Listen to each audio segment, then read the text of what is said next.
سب سے پہلے حضرت مفکر اسلام شہزادہ غوث اعظم ڈاکٹر پیر سید عبد القادر جیلانی شاہ صاحب کی ویڈیوز کو حاصل کرنے کے لیے جیلانی میڈیا کے یوٹیوب چینل کو سبسکرائب کریں اور بیل آئیکن کلک کریں۔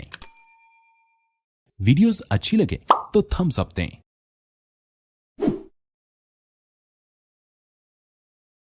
یہ بات مشہور ہے نا کہ حضرت امام حسین کا سر نیزے پر ہے، سورہ کاف پڑھنے والا سورہ کاف پڑھتا ہے تو آپ کا سر بولتا ہے۔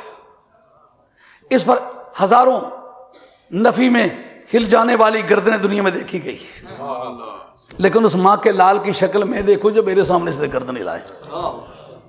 ہاں کیوں گردن ہلاتا ہے؟ مرنے کے بعد باتیں کرنا، اگر صحابہ میں سے درجنوں کے حساب سے لوگوں کی باتیں ثابت ہو تو کبھی انکار نہ کرے۔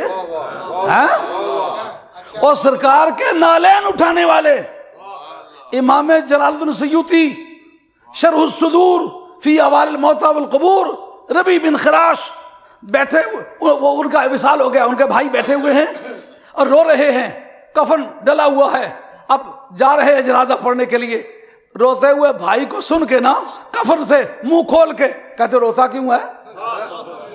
میں نے خدا کو اس سے زیادہ کریم پایا ہے جتنا سنا کرتا تھا۔ صحابی دوڑا دوڑا جا کے حضرت اجلاب سید عائشہ رضی اللہ عنہ کے پاس پوچھا، ایک آدمی مرنے کے بعد بات کر رہا ہے، آپ نے فلا تتعجب، تعجب نہ سمجھ اس میں، کیوں کہ انی سمعت رسول اللہ صلی اللہ علیہ وسلم یقول، سرکار کو یہ کہتے ہوئے سنا میں نے کہ ان رجل من امتی یتکلم بعد موتہ، کوئی بندہ میری امت کا موت کے بعد بھی باتیں کیا کرے گا۔ اچھا، شرح الصدور فی احوال الموتى والقبور، ایک جنگ سے واپس آئے صحابہ، یہ جو احد شریف ہے یہاں ٹینٹ لگانے لگے، میک گاڑی، تو زمین سے آواز آئی تبارک الذی بیدہ الملک۔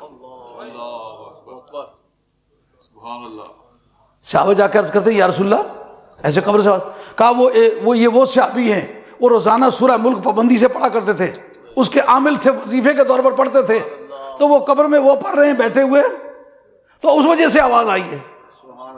اسی شرح الصدور میں ایک مرتبہ احد شریف میں گڑھا کھودنے لگے تو دیکھا کہ ایک اور سوراخ بیچ میں سے نکل آیا، دیکھا اندر لائٹ جل رہی ہے، ایک کوئی شخص ہے، کوئی بیٹھا ہوا پڑھ رہا ہے، پتہ چلا قرآن پڑھ رہا ہے، کوئی ٹوٹے پھوٹے پرزے پتھروں کے، کوئی لکڑیوں کے، کوئی کھجور کی چھالوں کے، کوئی پتوں کے، کوئی اونٹ کی ہڈیوں کے، وہ بیٹھا ہوا پڑھ رہا ہے۔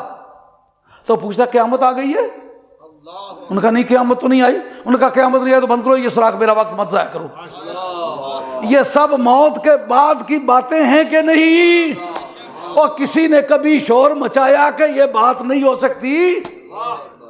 یہ وہ ہیں جو سرکار کے جوتے اٹھانے والے، اور جوتے اٹھانے والے بات کرے تو اعتراض نہ ہو، کندھے پر بیٹھنے والے کے بارے میں اعتراض کیوں ہے؟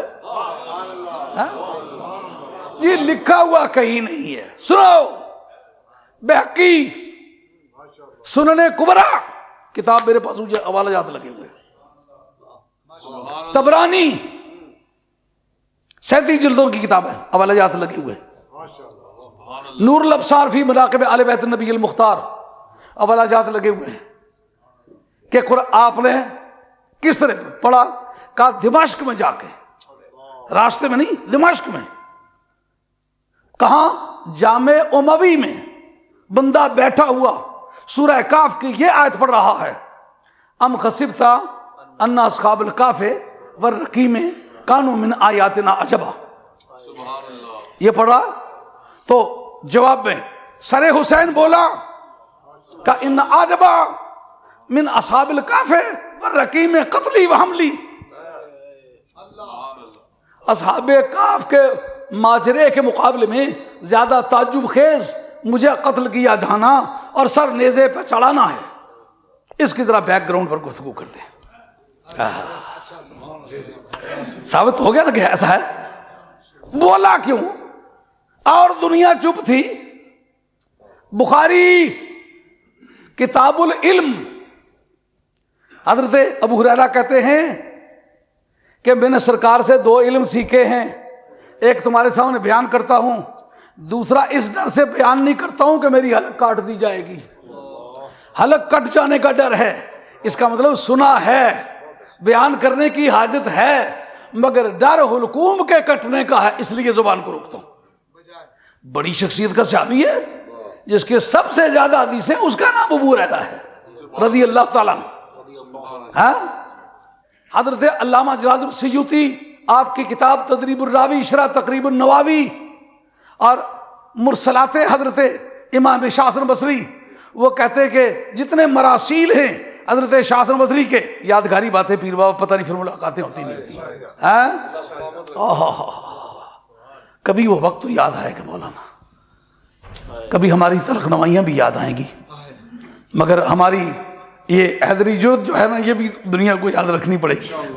ان کو پتہ ہوگا کہ مشکل وقت میں کوئی کلمہ حق کہہ سکنے والے لوگ خاندانی نبوت کے گھر گرے پڑے پیدا ہوئے تھے، مگر وہ ان کے ضمیر کو کچلا نہیں جا سکا تھا۔ شاہ حسن بصری کے مراسیل، حدیث مرسل کسے کہتے ہیں؟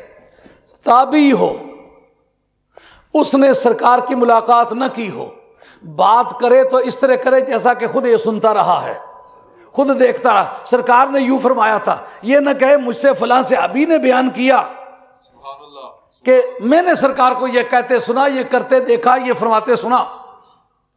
یہ مرسل تابعی ہے، ایک صحابی ہے، اس نے سرکار کی ملاقات کی، مگر وہ حدیث اس نے سرکار سے نہیں سنی، سنی ہوئی کسی اور سے ہے، اور وہ اس طرح کرتا ہے کہ بیان کرتا ہے کہ سرکار نے یوں فرمایا، حالانکہ جو فرمانے کا دور ہے وہ اس کے ایمان لانے کا دور نہیں ہے۔ تو محدثین گفتگو کرتے ہیں اس وقت تک تو یہ آ ہی نہیں سکا سرکار کی بارگاہ میں جب تک حدیث کے راویان موجود تھے، بعد میں سرکار سے ملاقات ہوئی، اس وقت یہ بات پیش نہیں آئی، یہ صحابی کا حدیث مرسل ہے۔ تو حدیث مراسیل جو ہیں یہ امام حنیفہ کے نزدیک قابل احتجاج ہیں، امام مالک کے نزدیک قابل احتجاج ہیں، شوافی کے نزدیک قابل احتجاج نہیں ہے، ایڈمیسیبل نہیں ہے، ثبوت کے طور پر آپ ان کو نہیں پیش کر سکتے۔ شاہ حسن بصری کے مراسیل وہ جو بات کریں کہ سرکار نے یوں فرمائی ہے، سرکار نے یوں کیا ہے، تو اس وقت چند دوستوں نے کہا کہ اے حضرت شاہ حسن بصری، آپ تو سرکار مولا مرتضیٰ کے شاگرد ہیں اور مرید ہیں، ان کے سوا تو آپ کی سرکار سے ملاقات ہی نہیں ہوئی، تو باتیں اس طرح کرتے ہیں جیسے سرکار کی محفل میں تھے۔ آپ اس راوی کا نام کیوں نہیں لیتے جس سے آپ نے سنی ہے؟ آپ فرمانے لگے جن سے ہم نے سنی ہے ان کو جھوٹ کہنے کی عادت نہیں تھی، اور ہم بھی جھوٹ کہنے کی عادت نہیں رکھتے، اس طرح کہہ کے ٹال گئے۔ پھر ایک کچھ دوستوں نے گھیر لیا کہ جناب بتائیں یہ حدیث مرسل ہے، آپ کی سرکار سے ملاقات نہیں، نام کیوں نہیں بتلاتے راوی کا؟ کون لکھتا ہے؟ تدریب الراوی شرح تقریب النواوی، لکھی امام جلال السیوطی کی، مدینہ طیبہ یونیورسٹی میں لگی ہوئی ہے، میرے کتب خانے میں موجود ہے، اول جات میں نے خود انڈر لائن کیے ہوئے۔ ہاں جی، نام کیوں نہیں لیتے؟ ان کا کہ میں کئی درجن بدری صحابیوں کے ساتھ مل کے خراسان کے علاقے میں لڑا ہوں، تو بدری صف اول کے لوگ ہیں، نہ وہ جھوٹ کہیں نہ میں جھوٹ کہوں، کا سیدھا راوی کا نام لیں۔ اس آدمی کی آنکھوں میں آنسو آ گئے، ان کا ان سب حدیثوں کے راوی حضرت مولا مرتضیٰ ہے۔ ان کا پر حضرت مولا مرتضیٰ کا نام کیوں نہیں لیتے؟ ان کا حجاج بن یوسف کی حکومت کا زمانہ ہے، اگر میں نام لوں تو میری گردن مار دی جائے گی۔ ابو ہریرہ آپ وہ باتیں کیوں نہیں کہہ سکتے؟ کہا گردن مارے جانے کا ڈر ہے۔ شاہ حسن بصری آپ قادریوں کے پیر، چشتیوں کے پیر، سہروردیوں کے پیر اور قاریوں کے استاد، مفسرین کے استاد، محدثین کے استاد، راویوں کے امام، آپ وہ بات کیوں نہیں کہہ سکتے جو حضرت علی مرتضیٰ کے نام سے کہے جانے کی ہے؟ کہا ڈر ہے میری حلق مار دی جائے گی۔ واہ حسین، واہ حسین، فاطمہ تیرے لاڈلے کی تجھے مبارک، آج تیرے بیٹے کے وطن پر آفت کا وقت ہے، آج اس تیرے دوپٹے کی بھیک مانگتا ہوں کہ جس دوپٹے کو بازار میں بیچ کے سرکار کے مشن کو پورا کیا تھا۔ واہ حسین، وقت آیا۔ شاہ حسن بصری نہ بول سکے کہ خوف جان ہے، حضرت ابو ہریرہ نہ بول سکے کہ خوف جان ہے، سرکار نے زبان حال سے کہا حسین کندھے پر تو بیٹھ رہے ہو، الگ کٹ جانے کے بعد بھی چپ رہنے کی اجازت نہیں ہے، بات کرنی ہوگی۔ اور سمجھ آئیے بات کرنی آئی ہے؟